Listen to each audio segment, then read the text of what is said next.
What's up, guys? Welcome back to Let's Play Ratchet and Clank HD! So there's one more thing for us to do here on the Blarg Tactical Station. That is to board this shuttle, and it's going to take us to the biggest ship in the sector docked at the station here. This is a Dreadnought class Blarg ship, and it's very big and dark and intimidating, and I have no idea what we're doing. Why are we going here? This is scary. We should probably go home. So this thing is all kinds of strange. It is completely taken over by these mutant things. There are some Blarg on board. It's really got this dark and creepy atmosphere. Everything is at a slanted angle. There's branching paths you can take through here, which have different variety of enemy types.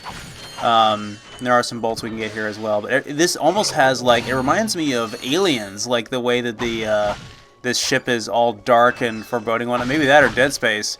Except just not quite as, it's not horror themed obviously, but it's very dark and foreboding and just eerie. It's a strange, strangely unique area for this game. So I went ahead and maxed out the suck cannon with 5 shots. Hopefully we'll use that against these guys. Since it deals 2 damage, it kills them in 1 shot. There we go. What we're here to do, actually, is destroy this thing! Completely blow it up, because that's what Ratchet and Clank do best, of course. So, how are we going to do that? I have no idea. But we're going to destroy this thing. I really don't think the Blarg approve of these giant mutant alien things being on board, but at least they're not xenomorphs. I mean, they could do worse. These things are just standing in place waiting for someone to hurt them. Yeah, the suck cannon, pretty good. I ran out of ammo there. There's a new type of crate there, which is a strong box that cannot be destroyed except with explosives or things that deal at least 2 damage. So you can't wrench them, but you can, if there's an exploding crate next to them, you can blow them up that way, or you can destroy them with the suck cannon or the bomb glove or something like that. There is a weapon later in the game that uses no ammo that will be able to destroy them, but more on that when we get to that point. Alright, 2 shots left. Let's make it count. And darn it, the ridiculous hitbox caused me to miss. So we're just going to finish him off with a blaster. Because why not? Alright, so we've taken the helm, ladies and gentlemen, and we're about to blow this thing up however we manage. Now, I don't know why the ship would be at an angle unless they design the floors this way, because there's no, I mean, with the way gravity works and everything, it's not going to seem like it's at an angle if there's gravity in the ship. Press the big shiny red button? Of course! There's this convenient self-destruct button right at the bridge. Automated self-destruct feature. Vessel annihilation sequence initiated. Please remove all personal belongings. Well, apparently we weren't the only ones that noticed the ship was blowing up, as a lot of enemies had just appeared in here, so we're going to try to avoid them and just go right for the exit. We have plenty of time, actually. There's some environmental hazards, such as those smoke, toxic things that just appeared there. Forget you. We're going to wrench. You want some of this? You want some of this? Come here. I'm going to wrench you to death. Alright. So, we have plenty of time to get back to our ship. Looks like a little submarine thing.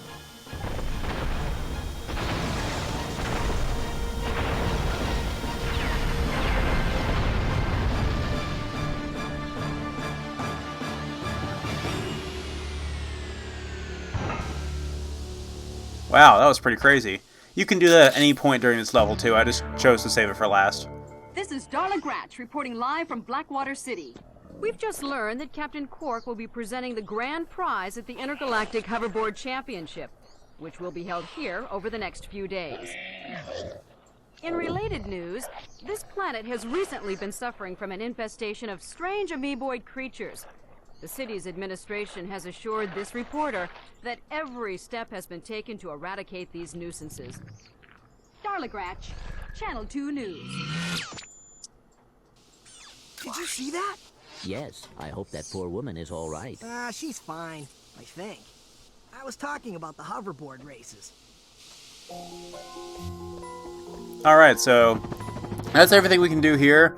We now have the coordinates for Planet Rilgar, which is going to be a very important place as far as the game is concerned. This is what I can consider to be like the first quarter of the game, I guess. The end of the first quarter of the game. It's where things really start picking up.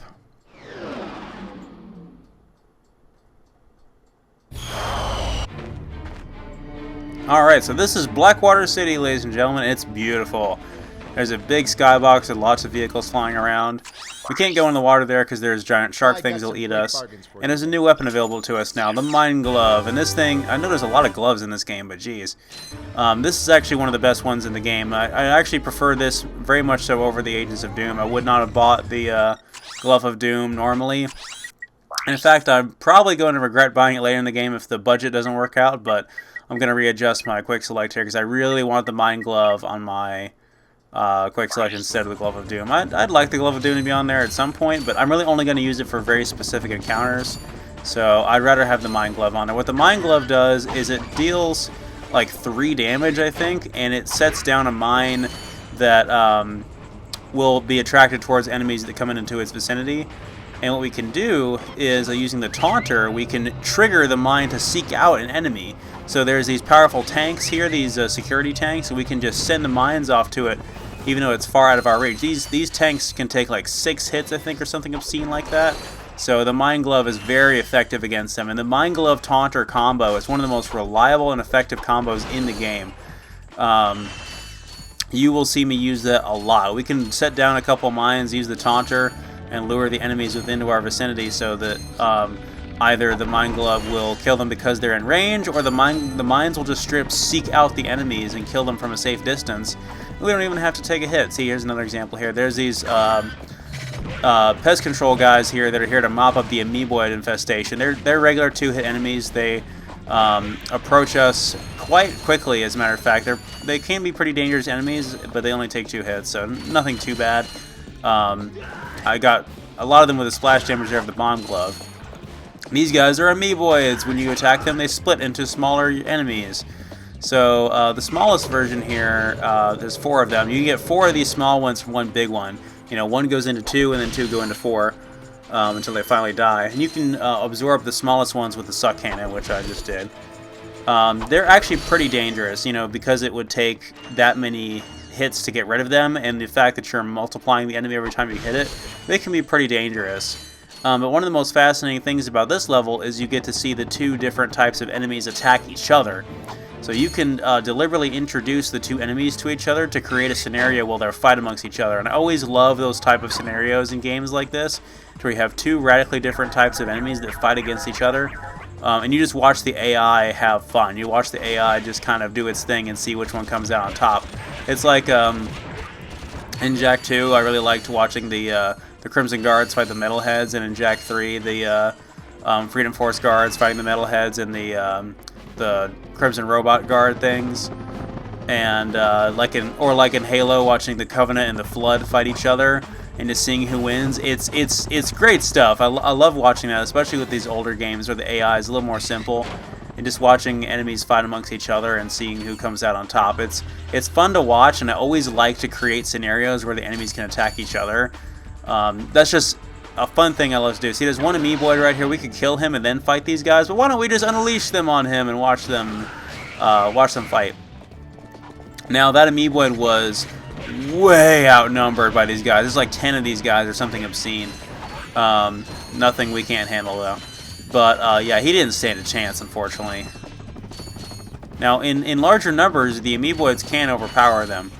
Like if it was one big amoeboid. Oh, I did that random little glitch thing. I guess you can trigger that. It's not random. Like, there's a way to do that on purpose. Did it again. I don't even know what that is. Like, I don't remember ever being able to do that in the original version of the game. So it might be a glitch specific to the HD collection. Anyway, there's a bunch of exploding crates right here. There's another one of those Airbus taxi things, like from Metropolis here. And that's going to take us further into the level. We've already got back a lot of bolts from the purchase of the Mine Glove there. Alright, we're deep in the city now, and again, there's a huge fight breaking out here between these guys and the amoeboids there. So we're just going to sit back and watch. The amoeboids lost, pathetically. So, I'm going to go ahead and use the Glove of Doom here. I put it where I had the Trespasser, and I'm just going to have the I will be swapping it out for something later in the game, but for now I'm just going to have the Glove of Doom there instead of the Trespasser. Now another thing that's great about the Mine Glove is it can hold a capacity of 50 rounds, which is a lot. That's even more than the Bomb Glove, which could carry 40. The Glove of Doom, on the other hand, can only carry 10, so that goes to show you the difference there. And its power really just makes that very unbalanced in our favor. For your robot, trade you. Well, okay. Ratchet. I'm kidding. Sorry, he's not for sale. What's a rhino anyway? Rip ya a new one. What did you just say to me? R-Y-N-O. Rip ya a new one. Why, that's the most powerful missile launcher in the galaxy. I know it's worth a lot of bolts. He must have stolen it from the Blarg. Stolen? Look, trash can. Did I say anything about it being hot? You better watch your mouth or I'll... Wait, don't tell me. Rip you a new one. 150,000 bolts? No way! Alright, this guy, this shady character wants to sell us the most powerful weapon in the game. So remember that he's here for when we eventually come back here with enough money to buy it, which will be never, unfortunately. We will not get that much money through one playthrough. They expect you to go back and get this after a New Game Plus, or grind extensively for bolts. I mean, even if you were to essentially be like fasting yourself for weapons and not buy a lot of the later game weapons, you would still not be able to afford this sucker. I mean, there's literally not that many bolts in the game, as far as I know. I mean, the methods I'm going to be getting it are going to be through grinding, but I will to be demonstrating it. The Rhino is a signature weapon. It's in every Ratchet and Clank game in some incarnation or another, and it's awesome. Trust me, it is absolutely worth the money. But it's sort of an endgame reward type of thing. We'll be coming back here later to get that. So, moving on for now, I just use the Taunter Mine Glove combination on that tank. And then I'm going to use these mines back here in the back row to deal with these guys when they come out and chase me. Yeah, if the mines are not in range and you can't taunt an enemy towards you, they're kind of useless. You kind of wasted them. You can always destroy them with your wrench, but there's no way you can salvage them after you put them down. I didn't waste anything there, so that was good. Random change of scenery here into this cave. This is going to be another opportunity to stick the enemies against each other, which I'm obviously going to be taking advantage of because I just think it's so amusing. Get some more ammo up here. Even the ammo drops from the crates there give us 5 more mines. I mean, we have ammo for days for this thing. All right, there's 3 amoeboids down there. So let's go ahead and trigger that button there and see what happens. Ooh, okay, getting out of here. Getting out of here. Excuse me, nothing to see here.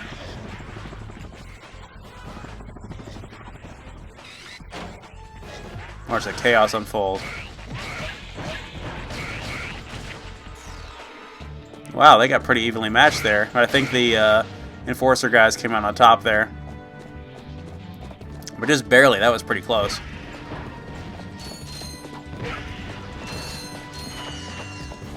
Time to finish them off.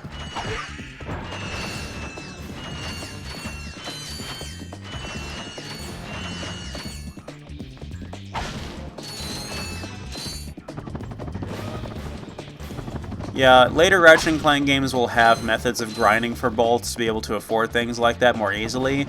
They'll have optional challenges that give you big cash rewards and all kinds of things like that, but such is not the case in the first game. There's really no effective means of grinding for bolts. I tried to use the Taunter there to get these guys to run into these force fields, but these force fields don't even do damage, so much for that. And yet I just had the Taunter out and I didn't use it to break those boxes.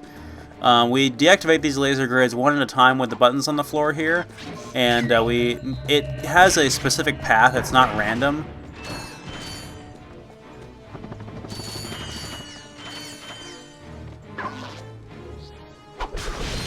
It's going to gradually get us to the end here. Now this seems really open-ended and disorienting the first time you play it, like, oh, where is it going to send me this time? But then the next couple times you realize what the pattern is. Froster is good against the amiibos for... amiibos. Okay. I correct myself there. Amoeboids. That's good against the amoeboids. Yeah, it's good against the amiibos. It's good against those Nintendo things that are essentially for scalping. You guys know the ones. Right here, I would like to be able to get those guys to fight these amoeboids over here, but I've tried it before and it doesn't really work out too well. But, I mean, if you guys are thinking about trying it, I'm proof of concept here. Even if I disable the force field, like, right next to them here, they will still not attack each other. Like, their AI just doesn't recognize that they're that close to each other, or there's some kind of invisible boundary there from that force field that I deactivated that they can't seem to get past. Even if I were to stand like right on the line there and try to taunt them to each other, I'd only be taunting them towards myself, so it doesn't work out, as you can see.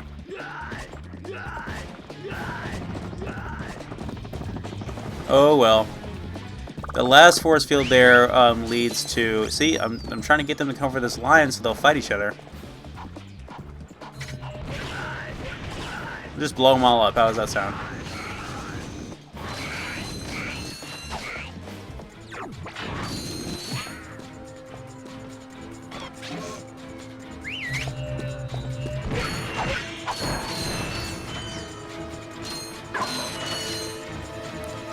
Alright, so the last button there got us into the center where those crates were so we can get some more bolts, but there's one more thing we have to get there is where that gold bolt was, and in order to get to that, none of the force fields directly activate that area from the front, so we gotta go over here on this random manhole that comes flying up from the ground for some reason. I don't know what the deal is with that. And try to walk along the top of these walls here to try to get in there, and I just went the wrong way. See, I can't get past these little power nodes here on the top, so we got to go the way that the path that allows us to get through there without running into any of those. And I fell off, so let's try that again. We've almost got this.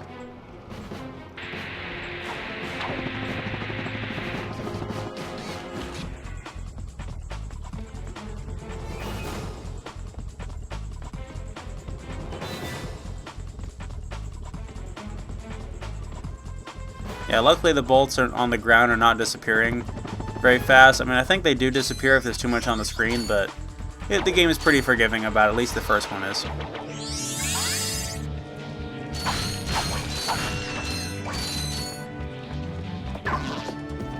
It's always a paranoia with these platformer collectathon type of games is the fact that the pickups on the ground will disappear, because they do in a lot of games. A lot of them, they disappear after a few seconds. So you gotta hurry up and get to them while they're still there. And that's always the mentality I have with the bolts in this game, even though it's not necessarily true. I mean, they're still kind of there, even though I broke those boxes a few minutes ago. Alright, one more of these tank things to go when we get up there. Not really a good place for it because it doesn't really give us a lot of room there. 2 bombs ought to deal with it, though. We can use the mine glove or the bomb glove on this one right here. We're close enough range to it.